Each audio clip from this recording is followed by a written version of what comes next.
Sir Donald George Bradman, AC August 27, 1908 February 25, 2001, often referred to as the Don, was an Australian cricketer. Widely acknowledged as the greatest batsman of all time. 2. Bradman's career Test batting average of 99.94 is often cited as the greatest achievement by any sportsman in any major sport. 3. The story that the young Bradman practiced alone with a cricket stump and a golf ball is part of Australian folklore. 4. Bradman's meteoric rise from bush cricket to the Australian Test team took just over 2 years.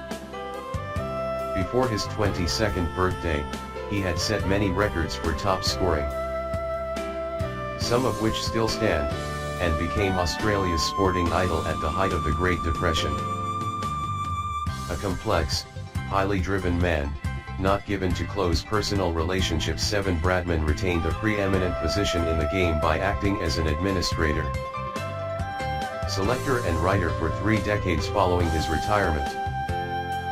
Even after he became reclusive in his declining years, his opinion was highly sought, and his status as a national icon was still recognized more than 50 years after his retirement as a Test player, in 2001.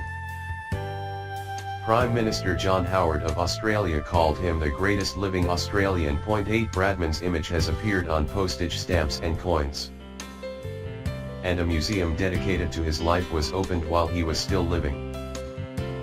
On the centenary of his birth, August 27, 2008, the Royal Australian Mint issued a 5 commemorative gold coin with Bradman's image. 9. In 2009, he was inducted into the ICC Cricket Hall of Fame. First class debut. The next season continued the rapid rise of the boy from Bowral. 16. Selected to replace the unfit Archie Jackson in the NSW team, Bradman made his first-class debut at the Adelaide Oval, aged 19. He secured the achievement of 100 on debut, with an innings of 118 featuring what soon became his trademarks: fast footwork, calm confidence, and rapid scoring. 22. In the final match of the season, he made his first century at the SCG, against the Sheffield Shield champions Victoria. Despite his potential, Bradman was not chosen for the Australian second team to tour New Zealand. 23. Bradman decided that his chances for Test selection would be improved by moving to Sydney for the 1928-29 season, when England were to tour in defence of the Ashes. Initially, he continued working in real estate, but later took a promotions job with the sporting goods retailer Mick Simmons Ltd. In the first match of the Sheffield Shield season, he scored a century in each innings against Queensland. He followed this with scores of 87 and 132 not out against the England touring team, and was rewarded with selection for the first Test, to be played at Brisbane. 18. Test career. Bradman is cheered off the ground by his opponents after scoring 452. Playing in only his 10th first-class match, Bradman, nicknamed Braddles by his teammates 24, found his initial Test a harsh learning experience. Caught on a sticky wicket, Australia were all out for 66 in the second innings and lost by 675 runs, still a Test record. 25 Following scores of 18 and 1. The selectors dropped Bradman to 12th man for the second Test. An injury to Bill Ponsford early in the match required Bradman to field as substitute while England amassed 636, following their 863 runs in the first Test. Ars Whitington wrote, he had scored only 19 himself, and these experiences appear to have provided him with food for thought. 26.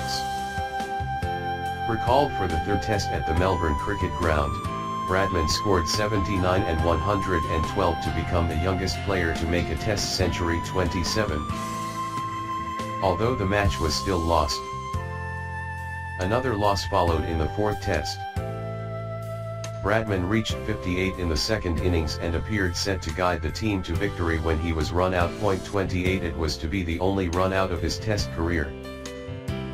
The losing margin was just 12 runs. 29 The encomiums were not confined to his batting gifts, nor did the criticism extend to his character. Australia has unearthed a champion, raved former Australian Test great Clem Hill, self-taught, with natural ability. But most important of all, with his heart in the right place. 33 Selector Dick Jones weighed in with the observation that it was good to watch him talking to an old player, listening attentively to everything that is said and then replying with a modest thank you. 33 There was off-field intrigue in Australian cricket during the Antipodean winter of 1935. Australia, scheduled to make a tour of South Africa at the end of the year, needed to replace the retired Bill Woodfull as captain. The Board of Control wanted Bradman to lead the team, yet, on August 8, the board announced Bradman's withdrawal from the team due to a lack of fitness. Surprisingly, in the light of this announcement, Bradman led the South Australian team in a full program of matches that season. 85 The next Test, at the Adelaide Oval, was fairly even until Bradman played another patient second innings, making 212 from 395 balls. Australia levelled the series when the erratic 98 left-arm spinner Chuck Fleetwood Smith bowled Australia to victory. In the series-deciding fifth Test, Bradman returned to a more aggressive style in top scoring with 169 off 191 balls in Australia's 604 and Australia won by an innings. 99 Australia's achievement of winning a Test series after outright losses in the first two matches has never been repeated in Test cricket. 100 Bradman's reclusiveness in later life is partly attributable to the ongoing health problems of his wife. Particularly following the open heart surgery Jessie underwent in her 60s. 165 Lady Bradman died in 1997, aged 88, from cancer. 206 This had a dispiriting effect on Bradman. 207 But the relationship with his son improved, to the extent that John resolved to change his name back to Bradman. 208 Since his father's death, John Bradman has become the spokesperson for the family and has been involved in defending the Bradman legacy in a number of disputes. 2092210 The relationship between Bradman and his wider family is less clear, although 9 months after Bradman's death, his nephew Paul Bradman criticized him as a snob and a loner who forgot his connections in Bowral and who failed to attend the funerals of Paul's mother and father. 211 Family life. Bradman first met Jessie Martha Menzies in 1920 when she boarded with the Bradman family, to be closer to school in Bowral. The couple married at St. Paul's Anglican Church at Burwood, Sydney on April 30, 1932. 18 During their 65-year marriage, Jessie was shrewd, reliable, selfless, and above all, uncomplicated. She was the perfect foil to his concentrated, and occasionally mercurial character. 198 Bradman paid tribute to his wife numerous times, once saying succinctly, "I would never have achieved what I achieved without Jessie." 199